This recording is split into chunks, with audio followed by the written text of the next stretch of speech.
Hey guys, कैसे हो आप लोग। आई होप सो आप लोग अच्छे होंगे। तो हम लोग पढ़ रहे हैं सामान्य ज्ञान, लूसेंट पब्लिकेशन की जो बुक है। तो उसमें जो है वो हमने फर्स्ट पोर्शन ही है हिस्ट्री का, वहाँ से स्टार्ट किया है। हिस्ट्री में जो है वो हम काफ़ी सारी क्लासेस कर चुके हैं। तो जो लोग स्टार्टिंग से पढ़ना चाहें वो मैंने प्लेलिस्ट बना रखी है, आप प्लेलिस्ट चेक कर लीजिएगा, जीएस लूसेंट पब्लिकेशन नाम से। तो आप स्टार्टिंग से कर लीजिएगा। और आज का जो हमारा टॉपिक है, तो आज का टॉपिक हम अपना स्टार्ट करते हैं। आज का जो हमारा टॉपिक है वो है अकबर। अकबर जो है वो काफ़ी इंटरेस्टिंग टॉपिक भी है और दूसरा ये है कि इम्पॉर्टेंट टॉपिक भी है। अकबर से काफ़ी सारे क्वेश्चंस जो है वो एग्जाम में पूछ लिए जाते हैं, ठीक है। तो इसको जो है वो हम लोग बहुत अच्छे तरीके से पढ़ेंगे। तो अकबर का जो शासनकाल स्टार्ट हुआ था वो 1542 से लेकर 1605 ईस्वी तक हुआ था। अकबर का शासनकाल 1542 ईस्वी से लेकर 1605 ईस्वी तक हुआ था, ठीक है। सम्राट अकबर का जन्म 15 अक्टूबर 1542 ईस्वी को हमीदा बानो बेगम के गर्भ से अमरकोट के राणा वीरसाल के महल में हुआ था। सम्राट अकबर का जन्म 15 अक्टूबर 1542 को हमीदा बानो बेगम के गर्भ से अमरकोट के राणा वीरसाल के महल में हुआ था। अकबर का राज्याभिषेक 14 फरवरी 1556 को पंजाब के कलानौर नामक स्थान पर हुआ था। अकबर का शिक्षक अब्दुल लतीफ़ ईरानी विद्वान था। अकबर का शिक्षक अब्दुल लतीफ़ ईरानी विद्वान था। वह जलालुद्दीन मोहम्मद अकबर बादशाही गाजी की उपाधि से राज सिंहासन पर बैठा था। वह जलालुद्दीन मोहम्मद अकबर बादशाही की उपाधि से राज सिंहासन पर बैठा था। बैरम खां 1556 से 1560 तक अकबर का संरक्षक रहा। बैरम खान जो था ना वो 1556 से लेके 1560 तक अकबर का संरक्षक रहा था, मतलब कितने सालों तक, 14 साल तक। और अकबर का जो अकबर जो है वो राज सिंहासन पर बैठा था। उस समय अकबर की उम्र क्या थी, तो 14 साल ही थी, ठीक है। अकबर द्वारा जीते गए प्रदेश। अकबर ने कौन कौन से प्रदेश जीते थे, यहाँ पे हम अकबर द्वारा जीते गए प्रदेशों के बारे में पढ़ेंगे। तो सबसे पहला प्रदेश जो था वो था मालवा, ठीक है। मालवा का शासक कौन था, बाज बहादुर। किस सन में जीता था अकबर ने मालवा को, 1561 में। और मुगल सेनापति आदम खां व पीर मोहम्मद, आदम खां एवं पीर मोहम्मद, ठीक है। दूसरा क्या था, चुनार। तो इसका शासक कौन था, अफगानों का शासक था इसका कोई। कब जीता था ये, 1562 में। सेनापति कौन रहा, अब्दुल खां। तीसरा क्या था, गोंडवाना। तीसरा गोंडवाना, शासक कौन था वहाँ का, वीर नारायण एवं दुर्गावती नाम की एक रानी थी। वीर नारायण एवं दुर्गावती नाम की एक रानी थी। कब जीता था, 1564 ईस्वी में। और जो है वो मुगल सेनापति कौन था वहाँ का, आसफ खां या फिर स्वयं अधीनता, मतलब आसफ खां इनका सेनापति था वहाँ का और स्वयं इनके अंडर भी इसकी अधीनता थी, ठीक है। चौथा आमिर।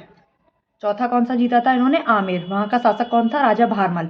कौन, कब जीता था, 1562 ईस्वी में। और मुगल सेनापति, मतलब जो राजा भारमल थे ना, इन्होंने जो है इनकी मुगलों की अधीनता स्वीकार कर ली थी, ठीक है। पांचवा क्या, कौन सा था, मेड़ता। शासक कौन था यहाँ का, जयमल। कब जीता था, 1562 ईस्वी में। और मुगल सेनापति कौन था, शरीफुद्दीन। मुगल सेनापति कौन था यहाँ का, शरीफुद्दीन। सातवां क्या था, रणथंबोर। शासक कौन था यहाँ का, सुरजनहाड़ा। कब जीता था, 1569 ईस्वी में। और मुगल सेनापति कौन था, भगवान दास एवं अकबर। भगवान दास एवं अकबर, ठीक है। आठवां कौन सा था, कालिंजर। कालिंजर के राजा कौन थे, रामचंद्र। कब जीता था, 1569 ईस्वी, मतलब कि 1569 में। और मुगल सेनापति कौन थे, आजम खां एवं काकसा। आजम खां। कालिंजर के बाद आ जाते हैं मारवाड़ पे। मारवाड़ के शासक कौन थे, रावचंद्र सेन। कब जीता था अकबर ने इसे, 1570 में। स्वेच्छा से अधीनता स्वीकार कर ली थी, मतलब जो रावचंद्र सेन थे, इन्होंने अकबर की जो अधीनता है वो अपनी इच्छा से स्वीकार कर ली थी। 10वां था जैसलमेर। राजा कौन थे यहाँ के, रावल हरि राय। कब जीता था, 1570 ईस्वी में। इन्होंने भी स्वेच्छा से ही अधीनता स्वीकार कर ली थी, ठीक है। 11वां था बीकानेर। इसके राजा थे कल्याणमल। 1570 में जीता था। इन्होंने भी अपनी मर्जी से ही अकबर की जो अधीनता है वो स्वीकार कर ली थी। 12वां था गुजरात। 12वां कौन सा था, गुजरात। और गुजरात के शासक कौन थे उस टाइम पे, मुजफ्फर खां तृतीय। कौन, मुजफ्फर खां तृतीय। 1571 में से जीता था। खाने आजम सम्राट अकबर। खाने आजम एवं सम्राट अकबर। 13वें कौन थे, बिहार एवं बंगाल। 13वां कौन सा था, बिहार एवं बंगाल। शासक कौन था? दाऊद खां। शासक दाऊद खां 1574 से लेके 1576 ईस्वी तक। और यहाँ पे मुस्लिम मुस्लिम कौन था? मुनीम खां खाने खाना। मुनीम खां खाने खाना। 14वां था काबुल। हकीम मिर्जा शासक थे उस टाइम पे। और कब स्वीकार की थी? 1581 में जो है इसको जीता था। और किसने? मानसिंह एवं अकबर ने। ठीक है। 15वां था कश्मीर। 15वां क्या था? कश्मीर। शासक कौन था? यूसुफ याकूब खां 1586 में। भगवान दास एवं कासिम खां। 16वां था उड़ीसा। शासक थे निसार खां 1592 में एवं मानसिंह। 17वां था सिंध। और जानी बेग शासक 1593 ईस्वी में अब्दुल रहीम खाने खाना। 18वां था बलूचिस्तान। 18वां क्या था? बलूचिस्तान। पन्नी अफगान 1595 में एवं मीर मासूम। 19वां क्या था? कंधार। और शासक कौन था? मुजफ्फर हुसैन। कब जीता था? 1595 में। किसने जीता था? शाहबेग ने। ठीक है। अब हम आ जाते हैं दक्षिण भारत पे। ठीक है। दक्षिण भारत के जितने भी प्रदेश हैं अब हम उनके बारे में बात करेंगे। तो खानदेश। खानदेश शासक कौन था? अली खां। कब जीता था? 1591 में। खानदेश का जो शासक था अली खां, इसने स्वेच्छा से अधीनता स्वीकार कर ली थी अकबर की। ठीक है। दूसरा था दौलताबाद। दौलताबाद की शासक कौन थी? चांद बीबी। ठीक है। कब जीता था? 1599 में। मुराद, अब्दुल रहीम खाने खाना, अबुल फजल एवं अकबर। मुराद, अब्दुल रहीम खाने खाना, अबुल फजल एवं अकबर। तीसरा था अहमदनगर। यहाँ की जो शासिका थी वो कौन थी? बहादुर शाह चांद बीबी। बहादुर शाह एवं चांद बीबी। कब जीता था? 1600 में। ठीक है। और चौथा क्या था? असीरगढ़। चौथा क्या था? असीरगढ़। और शासक कौन था? मीरन बहादुर। कब? 1601 में। कौन? अकबर। यह अकबर का अंतिम अभियान था। जो असीरगढ़ था वो क्या था? असीरगढ़ जो है वो अकबर का अंतिम अभियान था। ठीक है।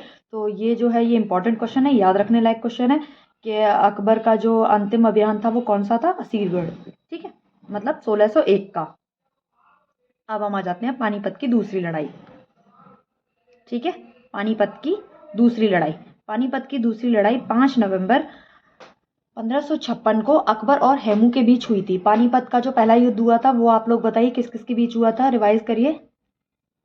पानीपत का पहला युद्ध किस किस के बीच हुआ था और कब हुआ था? ये आप लोग बताइए। ठीक है। पानीपत का जो दूसरा युद्ध हुआ था वो 5 नवंबर 1556 ईस्वी को अकबर और हेमू के बीच में हुआ था। मक्का की तीर्थ यात्रा के दौरान पाटन नामक स्थान पर मुबारक खां नामक युवक ने बैरम खां की हत्या कर दी थी। मई 1562 में अकबर ने हरमदल से अपने को पूर्णतः मुक्त कर लिया था। मई 1562 में अकबर ने हरमदल से अपने को पूर्णतः मुक्त कर लिया था। हल्दी घाटी का युद्ध 18 जून 1576 को मेवाड़ के शासक महाराणा प्रताप एवं अकबर के बीच हुआ था। ये जो युद्ध है ना काफी इंपॉर्टेंट है, अक्सर पूछा जाता है हल्दी घाटी का युद्ध कब हुआ था और किस किस के बीच हुआ था। 2 क्वेश्चन बनते हैं यहाँ से। हल्दी घाटी का युद्ध कब हुआ था? 18 जून 1576 को हुआ था। किस किस के बीच हुआ था? बताइए किस किस के बीच हुआ था? तो महाराणा प्रताप एवं अकबर के बीच हुआ था। ठीक है। और इस युद्ध में विजयी कौन हुआ था? ये तो नहीं पूछा जाता है इतना कि हल्दी घाटी में विजयी कौन हुआ था, क्योंकि सबको पता है कि इसमें जो है वो अकबर की ही जीत हुई थी। लेकिन किस किस के बीच हुआ था और कब हुआ था ये अक्सर पूछा जाता है, तो इसको रट लीजिए। एसएससी वाले, कांस्टेबल वाले सब लोग इसको रट लेना। ठीक है। इस युद्ध में मुगल सेना का नेतृत्व मानसिंह एवं आसफ खां ने किया था। ये जो युद्ध हुआ था ना इसमें मुगल सेना का नेतृत्व किस किसने किया था? मानसिंह एवं आसफ खां ने किया था। ठीक है। अकबर के सेनापति का नाम क्या था? अकबर के सेनापति का नाम जो था वो क्या था? मानसिंह था। क्या नाम था? मानसिंह था। महाराणा प्रताप की मृत्यु 57 वर्ष की उम्र में 19 जनवरी 1597 में हो गई थी। महाराणा प्रताप की जो मृत्यु हुई थी, महाराणा प्रताप की मृत्यु कितने वर्ष के थे जब उनकी मृत्यु हुई थी? तो 57 वर्ष के थे। ठीक है। कब हुई थी? 19 जनवरी 1597 को हुई थी। 19 जनवरी 1597 को हुई थी। गुजरात विजय के दौरान अकबर सर्वप्रथम पुर्तगालियों से मिला था। गुजरात विजय के दौरान अकबर सर्वप्रथम पुर्तगालियों से मिला था और यहीं उसने सर्वप्रथम समुद्र को देखा था। यहीं उसने सर्वप्रथम समुद्र को देखा था। दीन इलाही धर्म का प्रधान पुरोहित कौन था? दीन इलाही, सीधी बात, मतलब सीधे तरीके से क्वेश्चन पूछा जाए तो दीन इलाही जो धर्म है उसकी शुरुआत किसने करी थी? तो उसकी जो शुरुआत है वो अकबर ने की थी। ठीक है। नेक्स्ट, दीन इलाही धर्म स्वीकार करने वाला पहला एवं अंतिम हिंदू कौन था?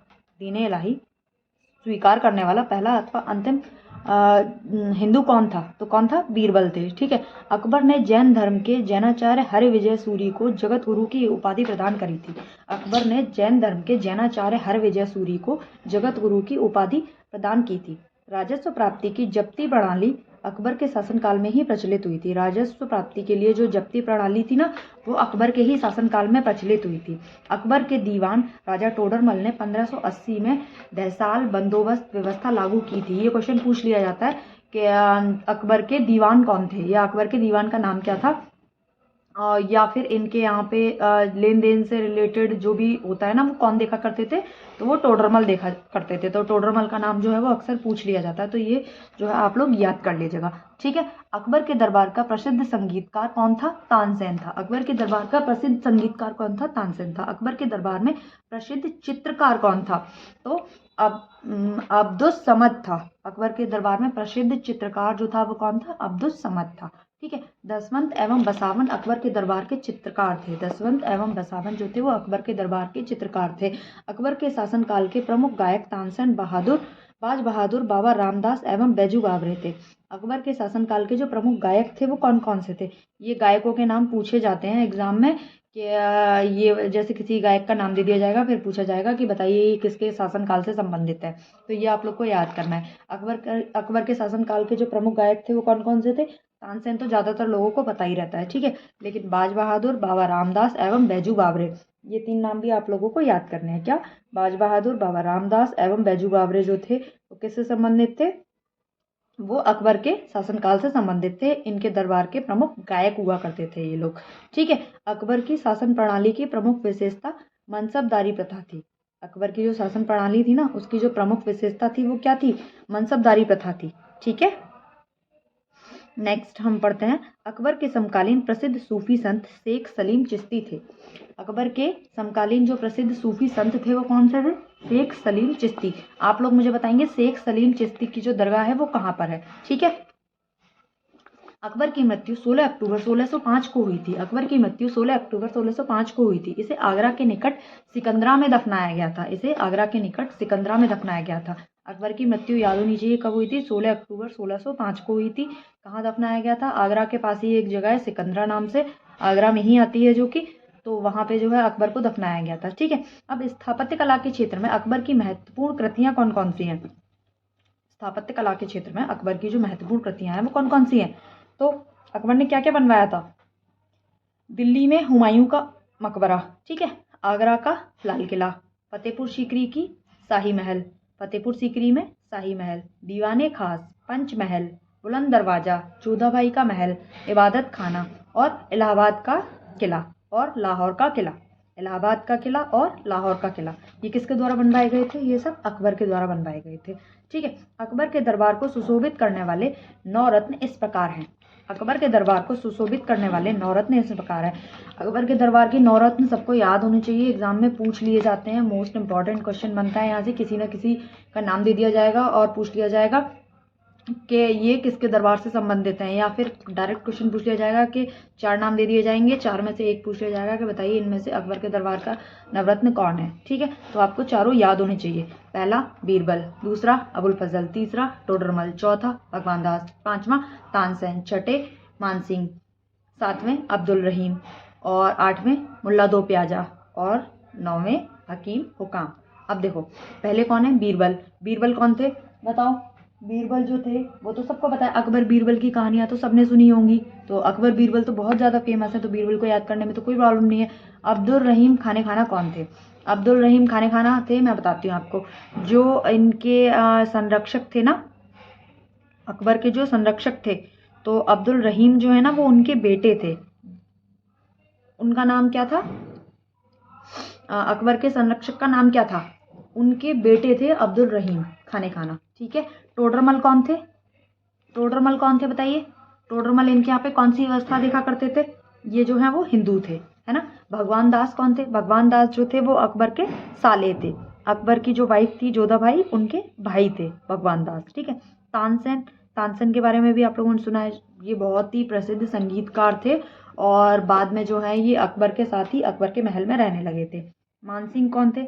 मानसिंह जो थे वो अकबर की जो बीवी थी, वाइफ थी जो जोधाबाई, उनके भतीजे थे और भगवान दास के पुत्र थे। किसके? भगवान दास के पुत्र थे। और मुल्ला दो प्याजा और हकीम मुकाम ये भी इनकी प्रजा में से ही दो थे, ठीक है। अब अबुल फजल का बड़ा भाई फैजी अकबर के दरबार में राजकवि के पद पर आसीन था। फैजी का नाम अक्सर पूछ लिया जाता है ना, कि जो फैजी है वो किसके दरबार में आसीन था, तो फैजी जो है वो अकबर के दरबार में आसीन था। ठीक है। अबुल फजल ने अकबरनामा ग्रंथ की रचना की है। ये बहुत इंपॉर्टेंट ग्रंथ है, ये आप सब लोग याद कर लेना कि अकबरनामा किसके द्वारा लिखी गई है। तो जो अकबरनामा है वो अबुल फजल के द्वारा लिखी गई है। ठीक है। वह दीन-ए इलाही धर्म का मुख्य पुरोहित था। जो अबुल फजल था वो दीन-ए इलाही धर्म का जो है वो मुख्य पुरोहित था। बीरबल के बचपन का नाम क्या था? बीरबल के बचपन का नाम महेश दास था। इंपॉर्टेंट क्वेश्चन है, याद कर लीजिएगा। बीरबल के बचपन का नाम क्या था? बीरबल के बचपन का नाम जो है वो महेश दास था। संगीत सम्राट तानसेन का जो जन्म हुआ था वो कहाँ हुआ था? तानसेन का जन्म कहाँ हुआ था? ग्वालियर में हुआ था। इनकी प्रमुख कृतियाँ कौन कौन सी हैं? तानसेन की प्रमुख कृतियाँ कौन कौन सी हैं बताइए? तो इनकी जो है वो प्रमुख कृतियाँ हैं मियाकी टोडी, मियाँ का मल्हार और मियाँ का सारंग। मियाँ की टोड़ी, मियाँ का मल्हार और मियाँ का सारंग आदि। ओके। नेक्स्ट हम आ जाते हैं, कंठाभरण वाणी विलास की उपाधि अकबर ने तानसेन को दी थी। अब ये क्वेश्चन कैसे पूछा जाएगा? कंठाभरण वाणी विलास की उपाधि अकबर ने किसको दी थी? तो यहाँ पे इनके सारे संगीतकार के नाम भी हो सकते हैं या फिर इनकी प्रजा में से किसी का भी नाम हो सकता है। तो ये उपाधि जो है अकबर ने तानसेन को दी थी। ठीक है। अकबर ने भगवान दास को अमीर उल उमरा की उपाधि दी थी। अकबर ने भगवान दास को अमीर उल उमरा की उपाधि दी थी। और ये भगवान दास कौन थे? आमेर के राजा भारमल के पुत्र थे। और राजा भारमल कौन थे? जो अकबर की पत्नी थी जोधाबाई, उनके पिता थे। अकबर की जो पत्नी थी तीसरे नंबर की जो अकबर की वाइफ थी जोधाबाई, उनके पिता थे आमेर के राजा भारमल, और भारमल के पुत्र थे, मतलब जोधाबाई के भाई थे ये भगवान दास। ठीक है। तो आज की वीडियो में हमने अकबर को जो है वो यहाँ तक पढ़ लिया है, भगवान दास को अमीर उल उमरा की उपाधि देने तक। ठीक है। नेक्स्ट इससे आगे का जो भी है वो हम पढ़ेंगे कल की वीडियो में, क्योंकि वीडियो ऑलरेडी 16-17 मिनट की हो चुकी है, तो इससे ज़्यादा आप लोग की कैपेसिटी मुझे लगता भी नहीं है कि है। तो आज के लिए आप लोग इसे अच्छे से पढ़िए, इसको अच्छे से रिवाइज करिए, और इससे आगे का जो कंटेंट है वो हम देखेंगे कल की वीडियो में। आज के लिए इतना ही काफ़ी है। अगर वीडियो अच्छी लगी हो तो लाइक कर दीजिएगा, चैनल को सब्सक्राइब कर दीजिएगा और बेल आइकन को दबाना ना भूलें, जिससे कि ऐसी ही जितनी भी मेरी आगे वीडियो आएंगी वो जल्द से जल्द आप लोगों तक पहुंच सके। ठीक है। Okay, bye, thank you.